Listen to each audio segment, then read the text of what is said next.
You already know. It's your boy, the Maniac, and you already know why I'm here. I'm here to talk that post-fight, that Riyadh season Latino part 1 post-fight. And man, oh man. But before I do, you already know why I'm repping that Four Corners Boxing. Make sure you go like, share, subscribe to the channel. And also, the Boxing Roundtable. Make sure you go like, share, subscribe to the channel. Now, with that being said, let's talk about it. Let's talk about it. Riyadh Season Latino Part 1. Look, let's start from the beginning. It started off with junior welterweights, Oscar Duarte versus Akhmedov, right?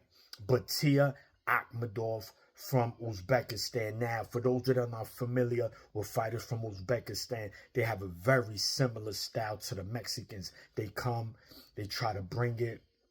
They want to overwhelm you. But the problem is they just don't have that same kind of resolve. They just don't have that punch output like these Mexican fighters do. But it was a hell of a fight. This is the way you start that Riyadh Season Latino, man. Oscar Duarte, if, you know, for those that don't know, right, Ryan Garcia stopped him about 2 years ago, you know, but ever since then he's come back and he's been looking good. He's becoming a player at 140. But anyway, this fight, these fighters from round 1 to round 10, they brung it and left it in the ring. But Duarte was able to push Akhmedov back. He was able to land the harder punches. He was able to outland him. What a fight, though. What a fight nonetheless, man. It was exciting. Not fight of the year candidate type, but it was what a fight, man. Definitely tune in. Shout to Oscar Duarte. Let's see what he does at 140. In fact, he even called out Haney. Hey, if it happens, it happens. If it don't, it don't. The next fight after that, we had a unification match at strawweight, also known as minimum weight. That's 105 pounds. By the A side, led by, of course, Oscar Collazo from Puerto Rico, defending his strap against CP Knockout, Fresh Mark, defending his title for the 13th time. So this was a unification match, and Collazo dominated from the rip, and he closed the show beautifully. Knockout. Again, there's no more definitive win in boxing than the knockout. And that's what he did, man. Oscar Collazo slowly becoming one of them fighters that he's becoming must-watch TV. You have to watch this guy. Only in 11 fights, he's already unified. 2 more belts to go. And trust me, the way he stays active and the way he don't duck smoke, expect him to do that, man. Undisputed is not far from him, right? Not far. Could be the first male Puerto Rican fighter to do so. Anyway, third fight. Wow. Tevin Farmer out of Philly, man.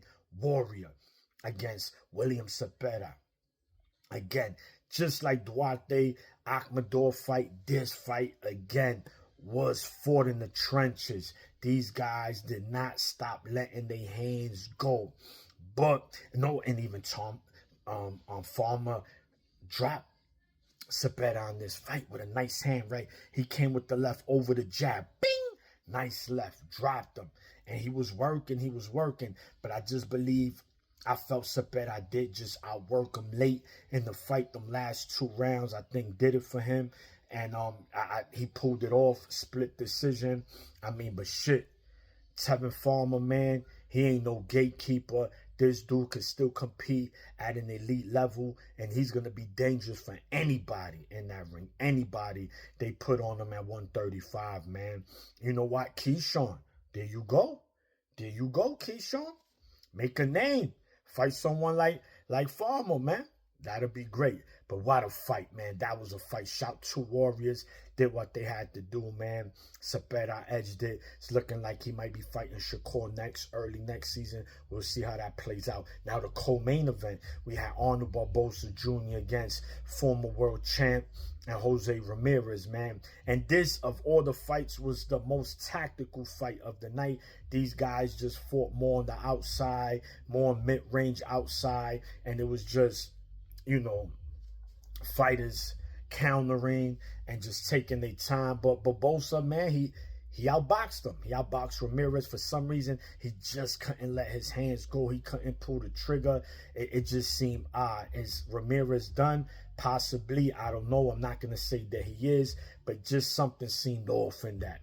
Right? Barbosa pulled it off. He's been asking for big fights at 140. I'm pretty sure now he will definitely get one. We'll see who they match him up with at 140. And then, of course, the main event, the second unification fight of the night between Gilberto Ramirez, a.k.a. Zeldo, versus Christian Billam-Smith. 2 world titleists at cruiserweight unification, and this was another good scrap, man. These guys, they came and they brung it, and Gilberto Ramirez did what he does. He outworks you, man. He outworks Billam-Smith, and in fact, he took some shots from Zerdo. He gave him that tequila, that Don Julio, the whatever tequila he was giving them. But guess what? Billam-Smith wasn't doing. He wasn't going to sleep, man. He's a warrior. He's tough as nails, man. But Gilberto did it, just outworked him, man. That's what it was. He outworked him, man. But good scrap nonetheless, man. If you did not see it, tune in.